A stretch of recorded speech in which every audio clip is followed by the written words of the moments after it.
मुल्क के अंदर एक लॉन्ड्री है और लॉन्ड्री में तैयार किए जाते हैं सियासतदान। उसी लॉन्ड्री के अंदर तैयारी हो रही है साबिक फास्ट क्रिकेटर शाहिद आफरीदी की और अनकरीब वो सियासत में उनकी एंट्री कराई जाएगी।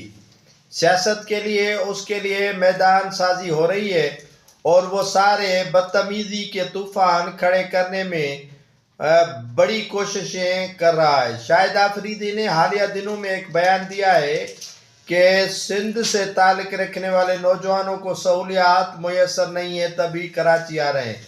अब उस लानत की जो घड़ी है उसको कौन समझाए कि लानती तुम कहाँ से आए हो और तुम्हारा सिंध से क्या लेना देना है।